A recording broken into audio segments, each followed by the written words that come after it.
buenas noches para todos, ¿cómo están? Bienvenidos. Espero todos se encuentren súper bien. Es un placer saludarlos esta noche de lunes. Hoy estamos a 11 de abril de 2022 en este capítulo de Unknown Market Wizards. Les cuento que ya es el antepenúltimo, nos quedan 2 traders, las conclusiones finales del autor. Y lo acabamos, un excelente libro, realmente hasta lo que llevamos me ha parecido muy, muy bueno. Hoy vamos a ver a Marston Parker, No renuncies a tu trabajo, un trader con una metodología muy distinta a la que hemos visto, ¿vale? Una metodología ya más de programación como tal, ¿vale? Ya una persona que es muy buena en computación nos va a mostrar, pues, sus resultados que no son sorprendentes si los comparamos con los 400% de retorno anual, pero sí son sorprendentes debido a que, pues, fueron 22 años que fue rentable y tuvo un 20% de retorno, ¿vale? Así que mientras se unen además gente, vamos con el descargo de responsabilidad. El material proporcionado es solo para fines informativos y no debe considerarse como un consejo de inversión. Los puntos de vista, información u opiniones expresadas en el texto pertenecen únicamente al autor y no al empleador, organización, comité u otro grupo, individuo o empresa del autor. La advertencia de riesgo.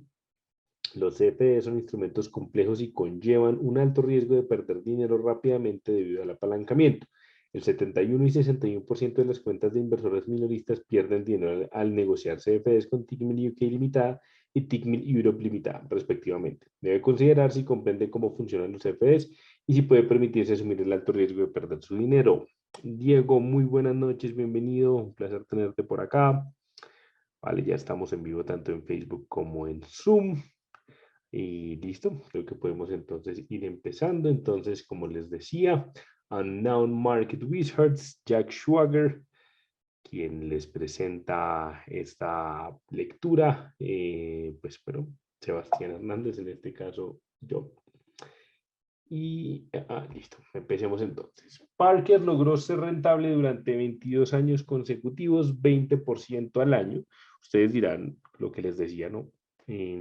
Pues no es mucho, pero compárenlo con los rendimientos del S&P. El S&P normalmente da un 5% al año, esto es 4 veces el S&P, entonces pues al año eso no está nada mal.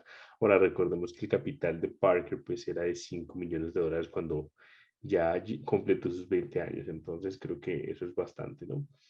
Edwin, desde los llanos de mi Colombia, qué bueno, ¿en qué parte estás, Edwin? ¿Qué parte de los llanos? Un placer tenerte por acá. Byron, qué linda jornada la del día de hoy. Cayeron las cripto tal como tú lo predijiste, ¿no? Realmente cayeron súper bien, desbordándose ese Bitcoin. Te felicito por eso. Yo tengo una muy buena posición en el oro. No entren más. Hola, hola, Sebastián. Claro que sí, Marta, por supuesto. Yesid, muy buenas noches, un placer tenerte por acá. Alfredo, desde México, bienvenido, un placer tenerlos. Villavicencio, qué lindo Villavicencio, vale, bienvenido Edwin, bienvenido Yesid. Vale, Parker era un violinista que amaba lo que hacía, vale, era realmente una persona apasionada por la música. Sí, apasionada, apasionada por la música. Un segundo que tengo acá un question and answers. Edgar, muy buenas noches, saludos. Tito, muy buenas noches, un saludo para ti también. Vale, entonces, un violinista, listo, su pasión era tocar violín y a la vez le gustaba mucho la computación. Entonces, mientras desarrollaba esas actividades, pues empezó estudiando música, no era muy bueno, realmente incluso dijo que estudió en una escuela como muy más o menos, no ni tan buena ni tan mala para lo que es el nivel que se exige en el país donde él estaba. Eh, También le gustaba mucho la computación, incluso cuando se dio cuenta de que no era tan bueno para la música, pues pensó en de pronto irse hacia una carrera más de computación, pero bueno, y finalmente dijo, quiero terminar esto y después miro a ver qué hago. Por lo que mientras hacía música, pues empezó como a desarrollar algún tipo de sistemas en la universidad, como digámoslo, ya un aprendizaje propio, ¿listo?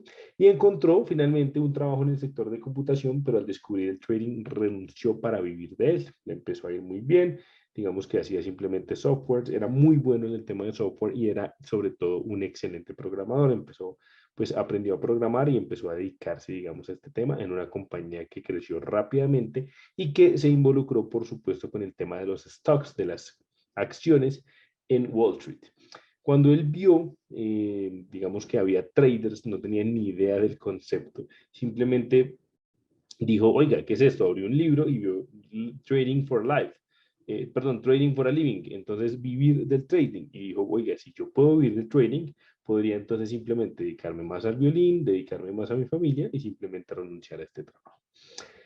Renunció a un muy buen trabajo que tenía para aventurarse entonces en algo que no conocía en lo más mínimo y que simplemente empezó a observar porque antes de renunciar, una de las estrategias de la compañía para la que trabajaba precisamente era generar softwares para los inversionistas de Wall Street. La primera estrategia se basaba en buscar acciones que tuvieran un volumen muy superior al del día anterior comparado con otras acciones. Es decir, simplemente abrían posiciones de compra y venta y las dejaban pasar, las dejaban fluir únicamente cuando el volumen, el indicador de volumen era bastante alto. Era una estrategia que, pues, por supuesto, era muy básica, ¿no? Porque es como si ustedes, por ejemplo, van a un activo euro-dólar, llamémoslo en nuestra perspectiva de Forex o de CFDs o al oro, y lo compran y lo venden, es decir, hacen una posición estable y cierran la posición, digamos, de venta si ven que el volumen incrementó para oro. ¿Por qué lo hacían así? Precisamente para tener que estar enfrente de la pantalla un gran tiempo. Decían, si yo hago la posición de compra y venta, pues me obligo a estar en la pantalla y posiblemente no pierdo las posiciones o las oportunidades que me da el mercado. Haciendo un backtesting de esa estrategia, pues él descubrió que usar stop loss intradiario era inadecuado y por ende los eliminó. Ojo, intradiarios. Si la operación pasaba de un día para otro, ya se empezaba a utilizar stop loss, pero durante el día, pues los eliminaban por completo. Más adelante vamos a ver que todos estos conceptos que estamos brindando y que todo esto que estamos mencionando, pues tiene un fondo, ¿vale? No es simplemente dejar de usar stop loss, sino que tenía unas reglas muy claras, Parker, y con base en esas reglas pues logró dominar o más bien eliminar, bueno, eliminar es imposible, perdón, no encontré la palabra exacta, controlar el riesgo de una manera eficiente sin usar stop loss. Una estrategia computarizada y mecánica tiende a durar 5 o 10 años. Esta es la frase de Martin Parker. Ojo, porque esta frase la dice es porque cuando uno quiere hacer una estrategia automatizada en el trading, esa estrategia normalmente, y eso lo vi yo porque en algún momento de mi vida quise hacer eso, uno tiene que crear muchas estrategias con el pasar de los meses y los años porque esas estrategias dejan de funcionar con el tiempo, ¿vale? Esto es algo que pasa porque puede ser por muchos motivos, porque el mercado se puso muy plano, porque el mercado se puso muy alcista, porque el mercado se puso muy bajista. Entonces, estos traders que utilizan los algoritmos y demás y están muy pendientes, necesitan tener la facultad de entender psicológicamente que en muchas ocasiones la estrategia va a dejar de servir y por lo tanto deben abandonarla y crear una nueva. Esto, por supuesto, no es nada fácil, ya que emocionalmente uno puede decir, oiga, simplemente soy malo para esto. Puede que la estrategia funcione días, semanas, meses o años. En este caso, una muy buena debería funcionar años. Trading en los años 2000. Algo muy interesante de Parker es que todos los trades que hacía, hacía una grabación de los mismos, ¿vale? Hacía un recording y simplemente los podía analizar. Incluso Schwager le pregunta como, oiga, ¿cómo operaba usted en los años 2000? ¿Vale? Recordamos las .com, mercado bajista.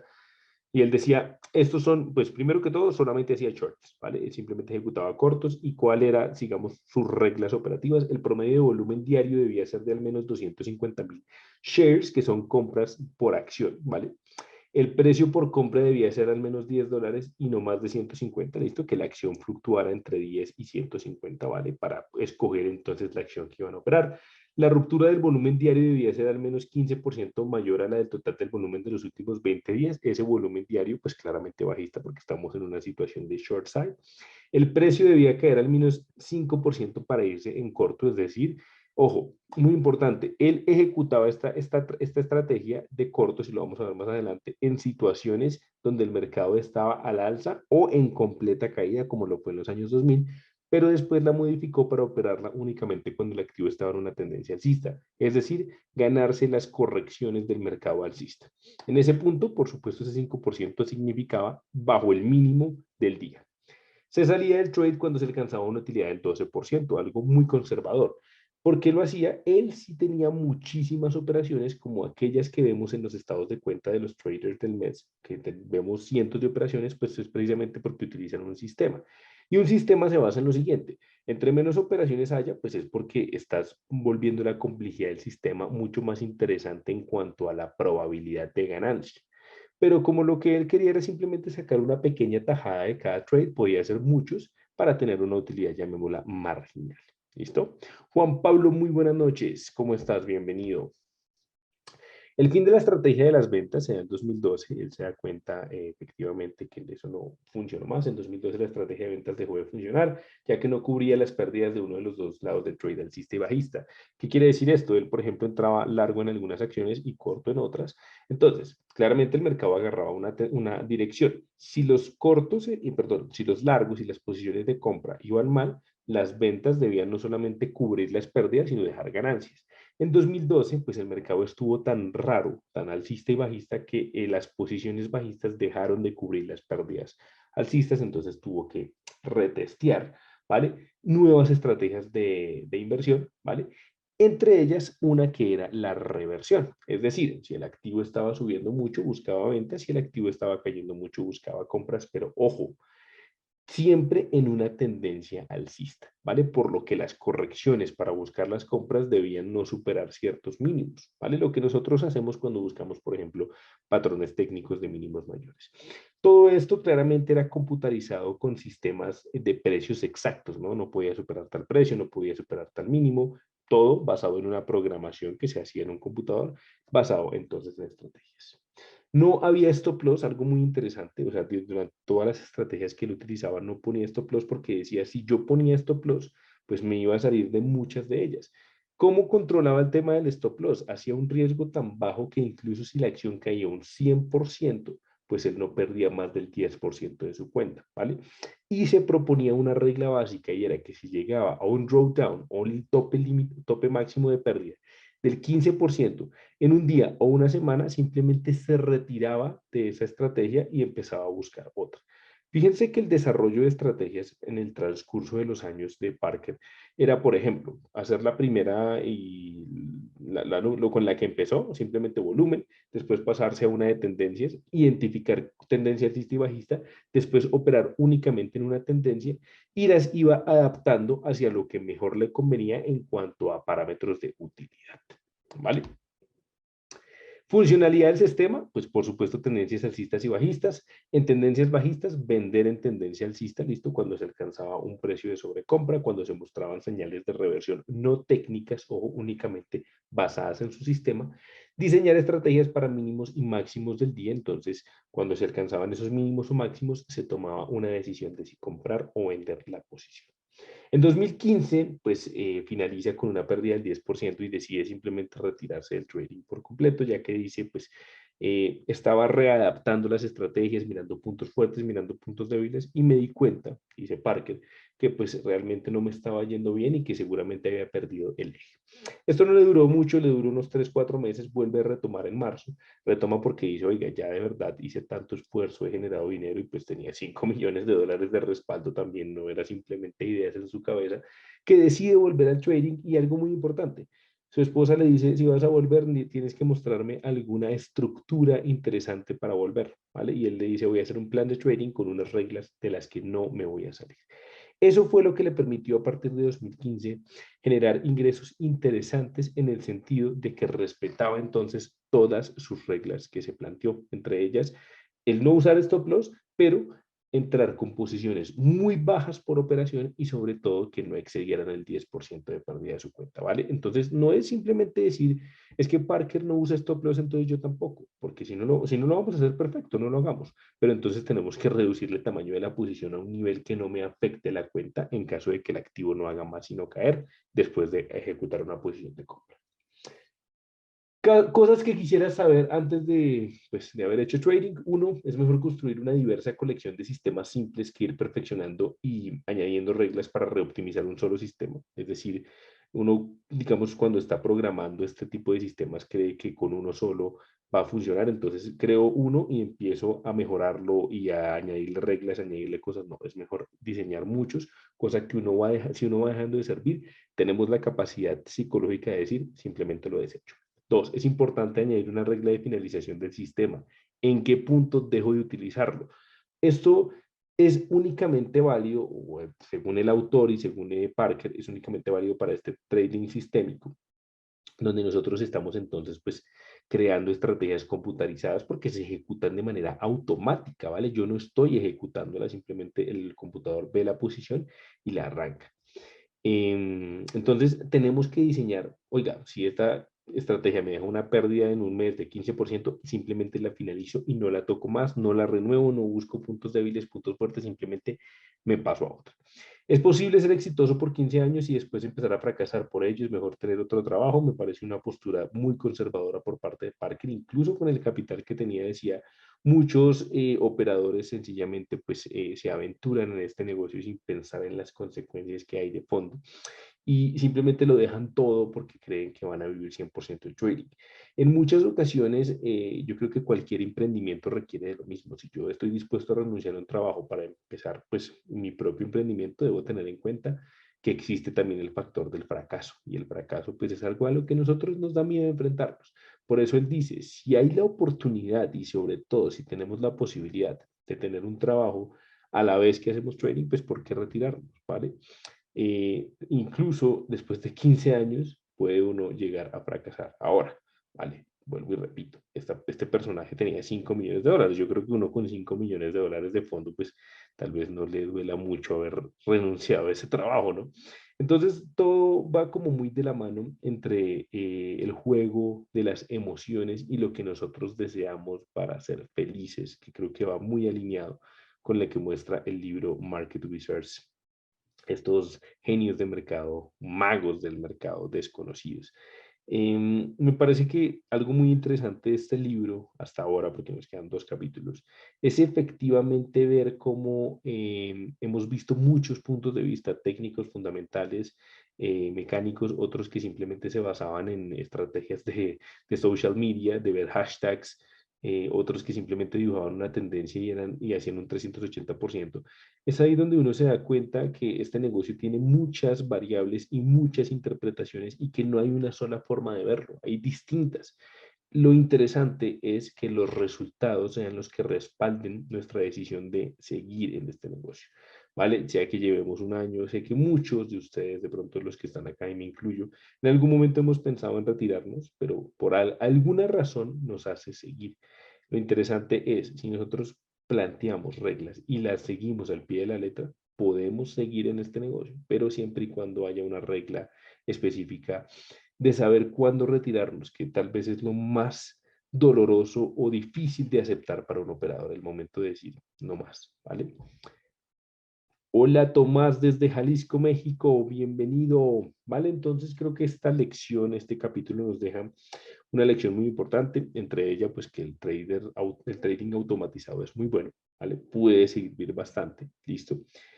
A mí realmente no me gusta, tengo compañeros, colegas que les encanta desarrollar estrategias, que les encanta desarrollar algoritmos, crear condiciones, parámetros. A mí en lo personal no me gusta, pero eso no significa que no sirva. Simplemente a mí no me gusta programar y realmente el tema de sistemas le cojo como un poquito de fastidio. Pero, por supuesto, es una excelente posibilidad para todos aquellos que les llama la atención. ¿Vale? Bien, veamos por acá el mercado. USD CAD subiendo fuerte. Listo, lo habíamos pronosticado. Efectivamente subió súper, súper bien. Lástima no haber agarrado una posición. Byron dice que el día ha sido una maravilla, por supuesto, porque él estaba vendido en criptos y le atiró perfecto. Fíjense esa caída que han tenido. Miren, miren el Bitcoin ya rompió los 40.000, cayendo bastante, ¿no? Bastante, bastante duro. Ya sobrevendido, miren Ethereum, vamos a Ethereum, aunque la caída no fue tan fuerte como la de Bitcoin, de igual manera está, pues ya rompió la barrera también de los 3.000. Esto pues claramente nos muestra cada día hay más correlación con los índices americanos. Fíjense el Standard Poor's 500, perdón, este es el Nasdaq, la caída tan potente que tuvo. ¿Listo? Ya este mínimo empieza a no ser tan interesante para buscar una corrección, o más bien para que se asemeje a una corrección de mercado. El Standard Poor's 500 terminó por desarrollar ese hombro cabeza a hombro, ¿vale? Entonces también en una posición, una situación muy bajista. Vamos a ver, mañana tendremos datos de inflación a las 7:30 de la mañana, entonces muy pendientes porque pues por supuesto con esos datos de inflación en las cosas podrían empeorar para el mercado, ¿no? Que pues es lo que por el momento parece ser más viable, ¿no? Que el mercado de renta variable continúe a la baja. El petróleo finalmente me terminó sacando de mi posición, siguió cayendo, ¿vale? Rompió acá los mínimos. Yo sigo pensando en una posición alcista, pero pues ahora sí me toca controlarme porque pues ya es el segundo stop loss que me genera. Entonces sí que necesito que vulnere la línea de tendencia que va acompañada y muy paralela con la SMA, ¿vale? Después de que rompa ese promedio móvil, pues ahí entraremos entonces en posibles compras porque me sigue interesando para compras. Siento que desde que no rompa esa zona de los 95, que tiene hasta los 90, de 95 a 90 es la zona que me interesa, pues podría ser entonces interesante. Nasdaq, leí que leí desde que así tiene correlación. Sí, efectivamente, así es, John. Han cogido mucha correlación y pues eso no es tan interesante para los que invierten en blockchain, ¿no? Porque pues creo que lo que debería hacer es completamente distinto. Bueno, el oro ya me tocó el 1 a 1, por eso mi stop loss ya está en break-even. Obviamente yo no me quiero ir en break-even, yo me quiero ir por acá en mi casi 5 a 1, ¿vale? Que está mi take profit, bueno, casi no, 4.2 a 1. Esperemos, lo veo muy bien, lo veo alcista, está rompiendo ese 1952, que es una zona interesante de resistencia. Si no la vulnera, pues nada que hacer. En este punto al menos ya no estoy arriesgando nada. Ya tocó el 1 a 1 y lo dije, si toca el 1 a 1, pues sencillamente ahí me quedo. Siento que el mercado, pues mañana se puede empezar a mover, ¿no? Por ejemplo, veamos el euro, sigue en una situación de todavía no ha querido rebotar. Byron, si suben las tasas, en teoría, ¿qué movimiento tendría que hacer el oro? Bueno, si suben las tasas, efectivamente lo que se busca es controlar un problema. ¿Qué problema es? El tema de la inflación y es de que la depreciación de la moneda mundial dólar. En ese sentido, si el dólar se deprecia, pues por supuesto el oro debería aumentar su precio, ¿no? Ahora, ojo porque tenemos que interpretar la depreciación del activo junto con la valorización del mismo en su índice. El DXY, que es el índice del dólar, normalmente mientras suben las tasas, pues empieza a ganar valor. Pero ese valor se ve, digamos, se ve reflejado en el poder de adquisición de la moneda. Si yo vivo en Estados Unidos y voy a comprar una gaseosa, seguramente me cueste mucho más. Bueno, no solamente en Estados Unidos, en América Latina también está pasando este fenómeno muy potente. Pero lo que debería suceder, por supuesto, es que el oro continúe en esa tendencia alcista que tiene. Y por eso es que mis inversiones o mis trades, más bien, están más encaminados entonces a que el oro empiece a subir. Porque nuevamente, pues entonces empieza a tomar esa potestad de activo refugio, sobre todo con las criptomonedas cayendo ante esta inminente subida de tasas. Por lo tanto, es un excelente activo para uno refugiarse junto con los bienes agrícolas que también pues, han venido subiendo para los que han estado pendientes de ellos. Mm, habíamos visto, por ejemplo, el australiano, no, perdón, este no era, creo que era el kiwi. No, el kiwi también murió por completo. Libra era la que me gustaba, perdón, Libra. Estaba en el doble piso, aquí habíamos planteado una entrada. Bueno, depende. Si yo hubiera estado pendiente de la gerencia, 1 a 1 me voy en break-even, pero si no, pues adiós. Hubiera perdido acá. No me disgusta. La vela es de indecisión. Incluso tiene un patrón interesante, ¿no? Este es un patrón. Pero creo que también voy a esperar. Pero en realidad, la tendencia sería esta, ¿no? Y eso sería como un spike que generó. Sí, creo que esperaría ruptura de línea de tendencia y patrón posterior para mayor seguridad, por lo que no tenemos como mucha alineación en cuanto a lo que está sucediendo. Miremos un momento el yen. No, es que el dólar está pues Brutal. Miremos el dólar franco, a ver. Bueno, este tampoco es que esté tan fuerte. Un momentico abrimos TradingView, que quiero ver qué hizo el DXY. Tenía una posibilidad de finalización. El DXY, cripto no. País US. Pum, pum, pum, pum. No, es que esto no, pues, sí te marcaba una posible finalización, pero pues como se pueden dar cuenta, creo que no la respeto. Aunque está muy extendido, ¿no? De pronto en la noticia, esa noticia va a estar interesante mañana, ¿no? Ese índice de precios al consumidor. Filtros para mañana martes, ¿a qué horas es? 7:30, ¿vale? 8.5% índice de precios al consumidor del mes de marzo, el mes donde se aumentaron las tasas de interés de 0.25 a 0.5%, ¿vale? Vamos a ver el aumento ya excluyendo alimentación y energía. Pero pues esto es grave, ¿no? 7.9, 8.5 es algo completamente grave para realmente la inflación, para la economía norteamericana. Es muy, pero muy preocupante. Por ahí ya salió a hablar Kiyosaki a decir un montón de cosas, ¿no? Que ahora sí se viene la crisis inmobiliaria y un poco de temas ahí. El Nikkei también está muerto. Uy, ojo porque el australiano ya está reanimándose. Miren lo que está haciendo.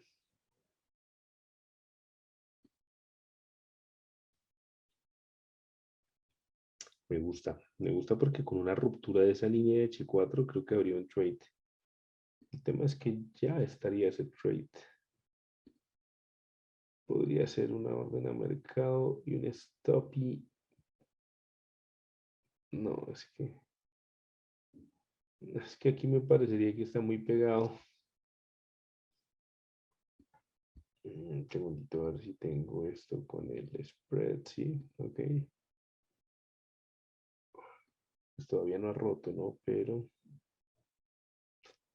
sí se ve bullish. El jueves tendremos noticia. No está mal. No está nada mal, nada mal. La bullish trend de 15 minutos me gusta. Creo que voy a esperar la americana, pero sí me llama la atención el euro australiano, ¿vale? Ya se mete ahí como dentro de los activos interesantes. Yo esperaría la americana, espero no equivocarme, porque ya en este punto, es que la otra situación podría ser simplemente entrar al mercado y dejarle un stop y por acá, ¿sí? Por en los mínimos.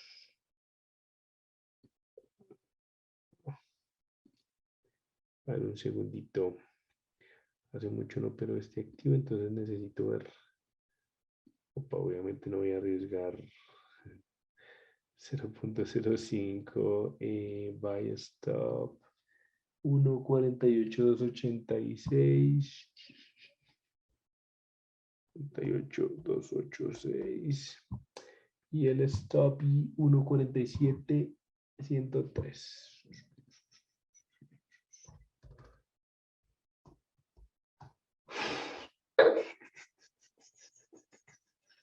Ok, creo que arriesgaría tal vez la mitad ya. No es lo que quería ver esto. Sí, no me disgusta. No me disgusta. Uy, esto. No, no, no, no, no, no. Por Dios. 0.25. Mitad. ¿Vale? Compra mercado. Un stop por acá. Ok, perfecto. 18, sí. 18, 27. Poner esto bien. Elena, muy buenas noches. ¿Cómo estás? Pa, pa, pam. Inicialmente un 4-1 y vamos monitoreando. A ver, realmente mi posición sería aguantarlo al 12-1 y no está mal. Es más, pues, si lo que yo quiero efectivamente es que llegue al 12-1, creo que sería por acá en el monto. Bueno, ya me pasé mucho, exageré. Casi el 12-1, pues simplemente lo voy monitoreando. Me gusta la posición, sencillamente. Así es como en la lectura. Obviamente en la lectura, ojo, ¿cuál era el stop loss de la lectura? Que acá, en este punto.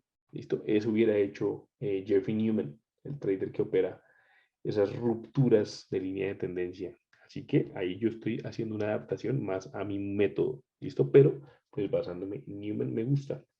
Vamos a ver porque el jueves, por supuesto, la situación podría empezar a molestarnos, a fastidiarnos.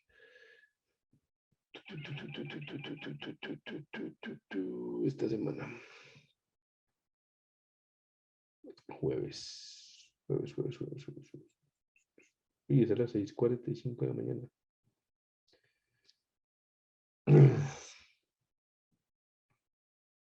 Ok, pronóstico 0.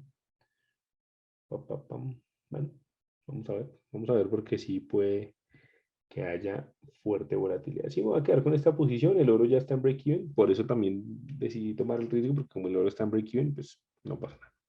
Señores, les envío un fuerte abrazo. Mañana recuerden que ya ese webinar de futuros se canceló, pero estaremos próximamente con MT5 en acciones. Todavía no, yo les estaré avisando, por supuesto. Nos vemos entonces el miércoles, nuevamente 7:30 de la noche, con una operativa en vivo de la sesión asiática. Nos vemos tanto en Facebook como en Zoom. Abrazo muy grande para todos, muchos pips y espero que pues puedan, ojalá que el dato de mañana les traiga muchas beneficiencias para su posición, ¿no? Beneficios para esa posición que tienen. Por ejemplo, Byron que está corto en Bitcoin, ojalá que pues siga cayendo porque pues eso es lo que le convendría a él y pues a mí me convendría para comprar porque lo quiero agarrar por ahí en 35.000. Abrazo grande, cuídense mucho, un placer haber estado con ustedes. Recuerden que nos quedan 2 capítulos, así que 2 lunes más, bueno, 3 porque realmente nos queda también la conclusión de este libro y vamos buscando qué otro vamos a leer porque sé que a ustedes les gusta mucho este tema de lectura. Abrazo grande, cuídense, chao, chao.